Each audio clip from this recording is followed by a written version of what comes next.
What's up, people? Welcome to another episode of Baseball Talk on Rojas Media as we continue through the top five at each position in Major League Baseball. And let's talk about the center fielders. So, we're going to start with the honorable mentions, and then we'll go to our top five as always. So, let's get to the honorable mentions. Two of them. So, honorable mention number one, Trent Grisham of the San Diego Padres. I don't know why I was thinking of another city. I was thinking of the Chargers, how they went from San Diego to LA. Whatever. Trent Grisham of the San Diego Padres. Look, he has a Gold Glove to his name, and that's why pretty much I got him in the top seven, I guess you want to say, as an honorable mention, because of his glove. He's a decent hitter, but, you know, his role in the Padres isn't to be an amazing hitter. They have Tatis, Machado, Cronenworth. They have a pretty filthy lineup already. Grisham is known for his glove. Look, won a Gold Glove in 2020, has been a great fielder this year, has only been in the league a couple of years, but he's right in that fresh crop of center fielders for me. So he's in the top seven. I like Grisham totally just because of his glove. So, yeah, he's right there as an honorable mention. Honorable mention number two.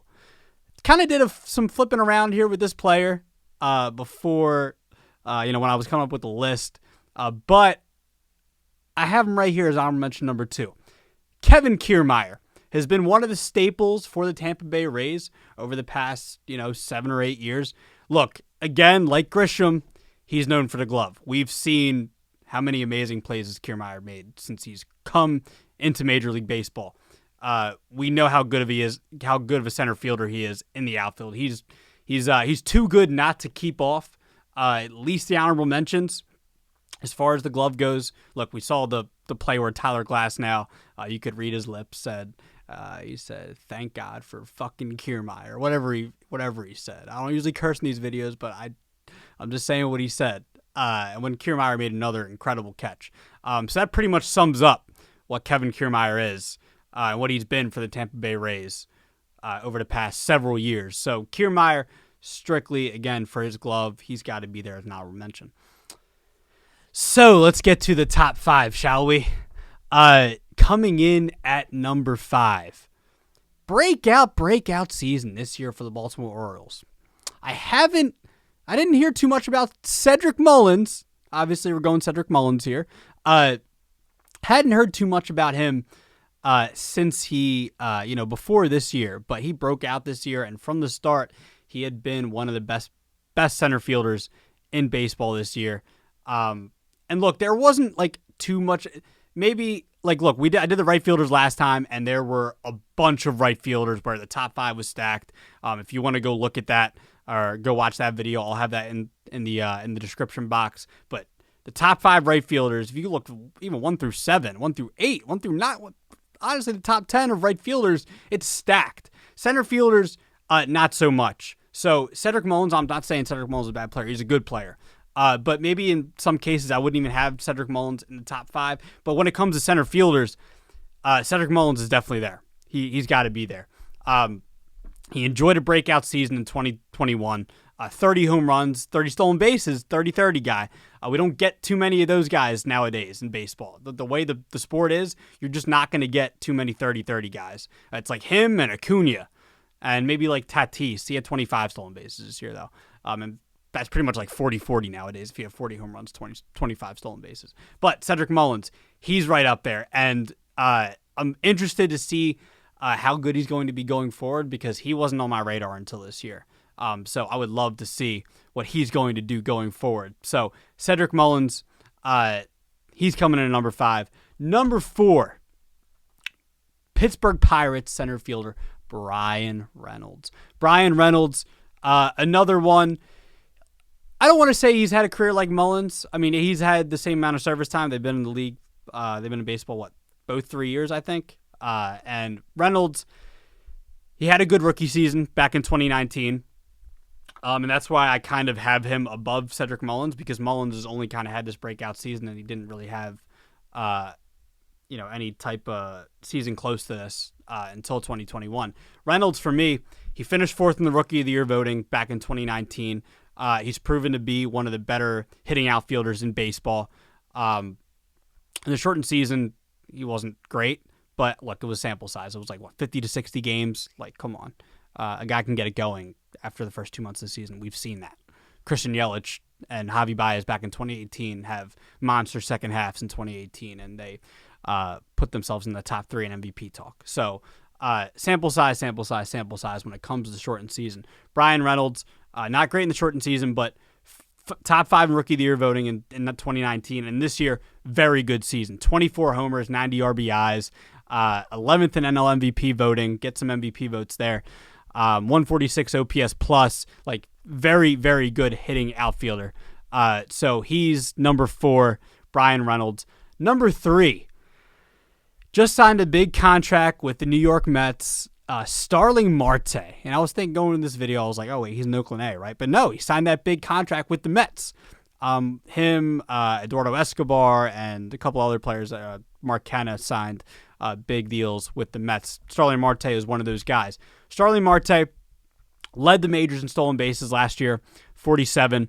Not as good of a fielder as he once was, maybe a couple of years ago, but still a decent defender in center field.